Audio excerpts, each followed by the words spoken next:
الحمدللہ وکفا والصلاة والسلام علی سید الانبیاء اما بعد اعوذ باللہ السمیع العلیم من الشیطان الرجیم بسم اللہ الرحمن الرحیم وَلَقَدْ آتَيْنَا دَاوُودَ وَسُلَيْمَانَ علما وقال الحمد لله الذي فضلنا على كثير من عباده المؤمنين.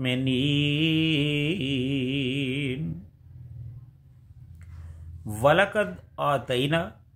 اور البتہ تحقیق دیا ہم نے داود و سلیمان داود علیہ السلام اور سلیمان علیہ السلام کو علم وقال الحمد للہ الذی اور ان دونوں نے کہا کہ تمام تعریفیں اللہ کے لیے، اسی کے لیے شکر ہے، الذی جس نے فضلنا ہمیں فضیلت دی علی کثیر من عبادہ المؤمنین اپنے بہت سے ایمان والے بندوں پر.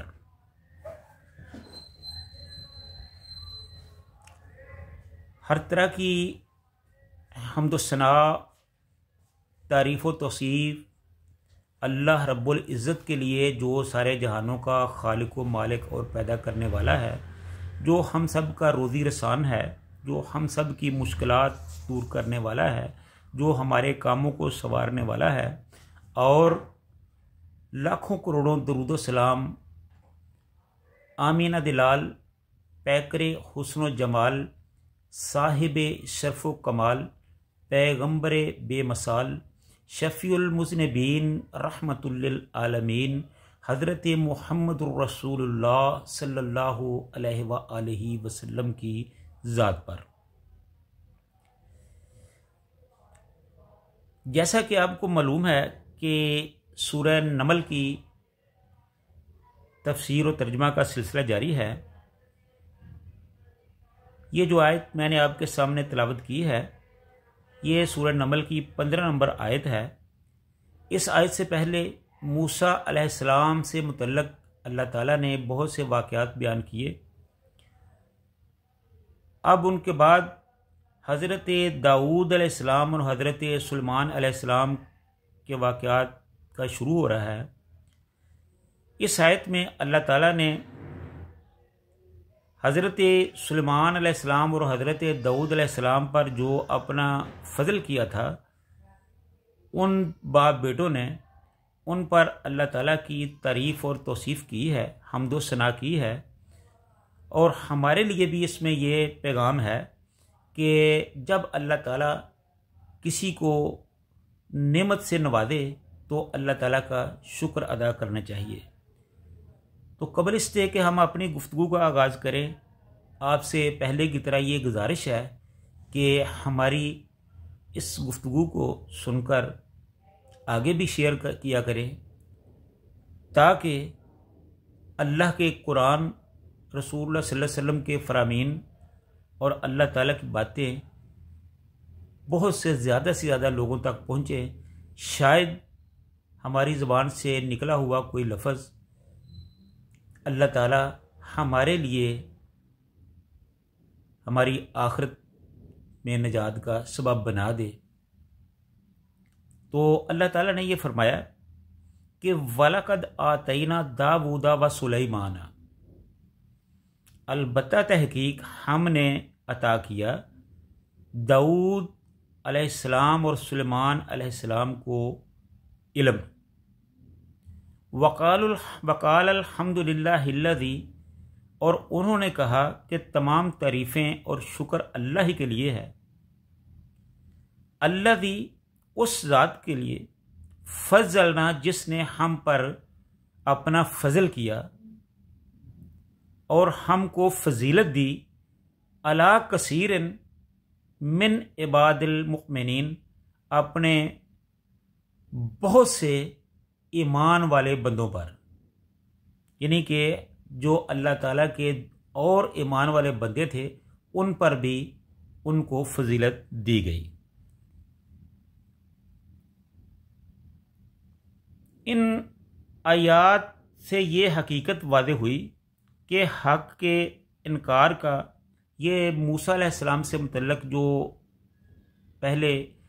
بیان ہو چکا ہے ان کے سبب یہ بات کہی جا رہی ہے کہ اوپر کی آیات سے یہ حقیقت واضح ہو چکی ہے کہ حق کے انکار کا اصل سبب حقیقت کا اخفا نہیں بلکہ لوگوں کا ظلم و استکبار ہے، کہ جو لوگوں کے ساتھ ان کا رویہ ظلم والا اور تکبر والا ہوتا ہے اور وہ اپنے آپ کو ان پر مسلط رکھنا چاہتے ہیں، اسی وجہ سے وہ حق کو تسلیم نہیں کرتے۔ جن لوگوں کو اللہ تعالیٰ نعمت عطا فرماتا ہے وہ نعمت ان کے لیے فتنہ بن جاتی ہے، اور بجائے اس کے کہ خدا کے زیادہ سے زیادہ شکر گزار ہوں اور خدا کے فرما بردار بندے خدا سے اکڑنے والے خدا کے فرما بردار بندے نہیں بلکہ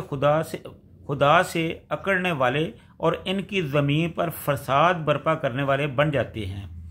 اب ان کے مقابل میں اللہ کے صالح مصلح بندوں کا ذکر ہو رہا ہے کہ ان پر اللہ کی نعمتیں جتنی زیادہ ہوتی جاتی ہیں ان کی گردنیں ثمربار شاخ کی طرح خدا کے آگے اتنی ہی جھکتی جاتی ہیں۔ یعنی کہ اللہ تعالیٰ نے فرعون پر بھی اپنی نعمتوں کو دیا تھا، فرعون کو بھی اپنی نعمتوں سے نوازا تھا، ان کی قوم پر بھی اپنی نعمتیں کی تھیں، لیکن انہوں نے اللہ کا شکر ادا کرنے کی بجائے انہیں اپنا ہی ذاتی کارنامہ سمجھا اور یہ نعمتیں ان کے لیے فضیلت کی بجائے ان کے لیے فتنہ بن گئی۔ تو ان کے مقابل جب اللہ تعالیٰ نے بتایا کہ وہ کس طرح تباہ و برباد ہوئے تو اس کے بعد اللہ تعالیٰ نے اپنے نیک بندوں کا ذکر کیا ہے کہ ہم نے ان کو فرعون کو اپنی نعمتیں دی تو انہوں نے ان کو کس طرح ضائع کر دیا، اور ہم نے داؤد علیہ السلام اور سلیمان علیہ السلام کو اپنی جو نعمتیں دی تو انہوں نے کس طرح اس کا حق ادا کیا۔ انہوں نے یہ نہیں کہا کہ یہ ہمارا اپنا فضل و کمال ہے، ہماری محنت کا ثمر ہے، بلکہ انہوں نے اللہ کا شکریہ ادا کیا کہ یہ سب کچھ اللہ ہی کی دین ہے، اسی کی یہ دی ہوئی فضیلت ہے۔ اس کی کردار کی عملی مثال کے طور پر حضرت داؤد اور حضرت سلیمان علیہ السلام کو پیش کیا گیا۔ ان کو اللہ نے جو عظمت و شوکت عطا فرمائی ان کے ہم اثر حکمرانوں میں کسی کو وہ حاصل نہ ہوئی، اور جن اسباب و وسائل پر ان کو تصرف بخشا ان پر کسی کو بھی تصرف حاصل نہ ہوا،